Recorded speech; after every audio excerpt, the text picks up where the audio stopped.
The station moved through orbit with the silent precision of a machine built for secrecy.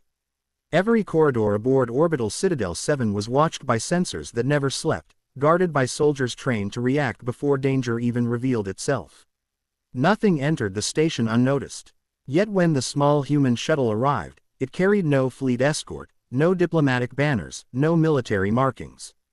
Just one passenger. Commander Wraith observed the docking sequence from the upper viewing platform. The vessel itself looked forgettable, plain hull, civilian design, no visible weapons. The kind of ship people ignored. But the man who stepped out of it changed the atmosphere of the station almost instantly. He looked ordinary, average height, simple dark clothing, a single travel bag slung over one shoulder. No insignia, no title badge, no visible authority, and somehow that made him even more unsettling. The human walked calmly through the docking corridor beside an assigned guide, though it quickly became unclear who was truly leading whom. His eyes drifted constantly, not nervously, but analytically. He noticed guard positions, camera angles, patrol timing, structural weak points. At the first checkpoint, a young security officer requested identification. The human handed over a thin data card with a faint smile. The officer scanned it once. His posture changed immediately. Not fear, recognition. A recognition that should not have existed. "You may proceed," the guard said quietly. The human nodded and continued walking. 30 meters later, he paused beside a secured operations panel. He didn't touch it, he merely studied it for a moment before turning toward a passing officer. "Your southeast corridor patrol pattern is drifting," he said calmly. "Shift the route north by 30 meters before a blind zone develops." The officer didn't argue, didn't ask how he knew. He simply activated his comm unit and relayed the adjustment. By the time the human reached the command sector, whispers had already spread through the station. Not rumors exactly, something stranger. A subtle understanding passing silently from officer to officer. People straightened when he passed. Veterans avoided meeting his eyes for too long. Commander Wraith finally met him near the observation deck overlooking the Valoran homeworld below, a planet of violet oceans and iron-colored continents glowing beneath orbital light. "Welcome to Station 7, Wraith said carefully. "Thank you," the human replied. His voice carried no identifiable accent. The voice of someone who belonged nowhere long enough to develop roots. "I'm Commander Wraith, head of station security." "I know." Nothing in his tone sounded arrogant. Only factual. Wraith waited for him to introduce himself properly. He never did. Instead, he stared through the glass toward the planet below, studying it as if he could already see the fractures hidden beneath the Empire's perfect appearance. "Show me the diplomatic district," he said. Wraith obeyed. That bothered her more than she wanted to admit. Because before the human's arrival, she had received instructions directly from levels of government she had never interacted with personally. The orders had been simple. Grant him access. Question nothing. Treat every recommendation as priority. No explanation followed. As they moved deeper into the station, officers reacted strangely around him. Some appeared to recognize him despite clearly never having met him before. Others stepped aside instinctively, almost unconsciously. At one restricted junction, a junior guard attempted to stop them. "Identification required," the guard said firmly. Before Wraith could intervene, Commander Thale appeared from an adjacent corridor. Thale served directly under the Queen's private military authority. He glanced once at the young guard. That single look ended the confrontation immediately. The guard stepped aside at once. "Apologies, sir," he muttered. The human simply continued walking. Behind them, Wraith overheard the young guard whisper nervously. "Who exactly is he?" Thale answered without slowing. "The kind of man you never ask questions about. The diplomatic quarters were efficient and sterile, designed for temporary visitors with no intention of staying long." The human examined the room briefly. Then he turned back toward Wraith. "I need council reports from the last 7 days," he said. "Political briefings, security anomalies, diplomatic schedules, unresolved incidents. Especially anything connected to the lower chambers." Wraith blinked. Most foreign advisors wouldn't even know those departments existed. "I'll have them delivered immediately," she replied. The human nodded. "And Commander, the guard at Checkpoint 3 is competent.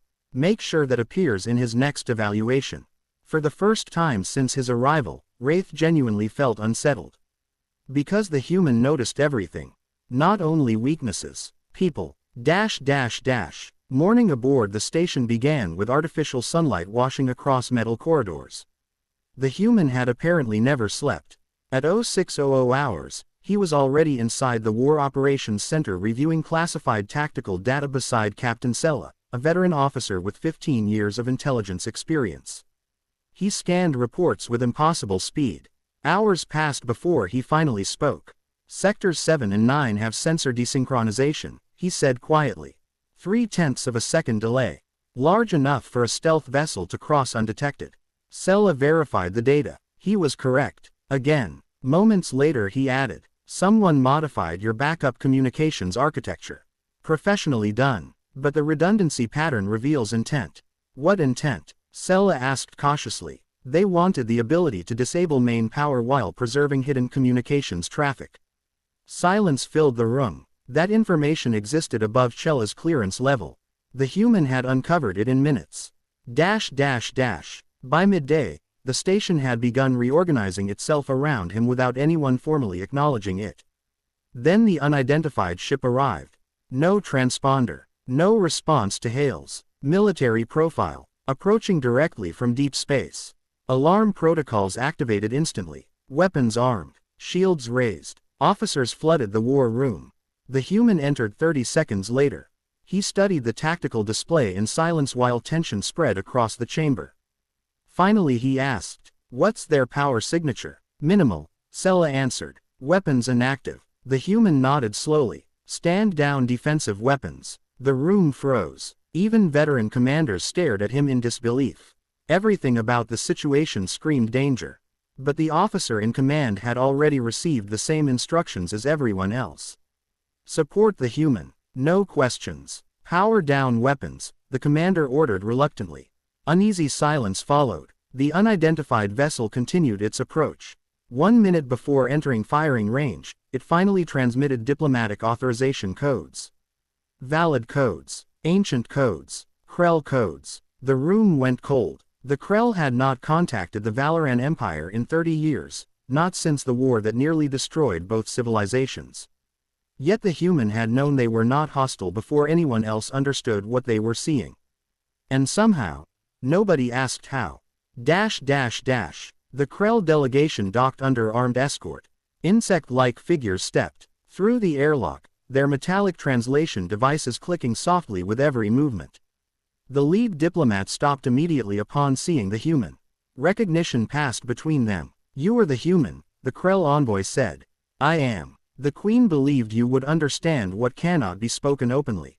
I do. That was enough. No introductions. No negotiations. Only certainty. The station watched in silence as two ancient enemies reopened communication because of a man with no rank, no uniform, and no official position. Days later, the Queen finally revealed the truth before the War Council. Not his name, not his title, his purpose. He exists outside our structures intentionally, she declared. Official authority limits perception. This man operates where institutions cannot. The chamber listened in stunned silence. He solves the problems hierarchy cannot recognize. The human remained silent through most of the meeting. When he finally spoke, his voice carried absolute calm. The Krell alliance will fail if treated as military cooperation, he explained. It must become economic dependency. Trade creates costs for war that pride cannot overcome. Nobody argued, because by then everyone understood. This was not a soldier. Not a diplomat. Not intelligence. Something else. A person designed to move through the invisible spaces between power structures. 6 weeks later, the impossible became reality. The Valoran Empire and the Krell established trade agreements, defensive coordination, and shared political channels for the first time in 3 decades. No victory celebrations followed, only relief. The human prepared to leave immediately afterward. No medals, no recognition, no official record, just another quiet departure aboard another unremarkable ship. Kessa waited beside the docking ramp holding a transfer authorization. I asked permission to accompany you, she said. The human studied her carefully. This work has no titles, he warned. No public acknowledgement, no belonging. I know, Kessa answered softly. But I want to learn how you see things others miss. For the first time in weeks, the human smiled faintly. Then welcome, he said, to the kind of work that officially does not exist. Together they boarded the vessel. As the station disappeared behind them, the empire below continued changing in silence. Because the greatest shift had not been political. It had been philosophical. The realization that the most important people in a civilization might be the ones who held no rank at all. The people who existed between systems. The people who wore no emblem.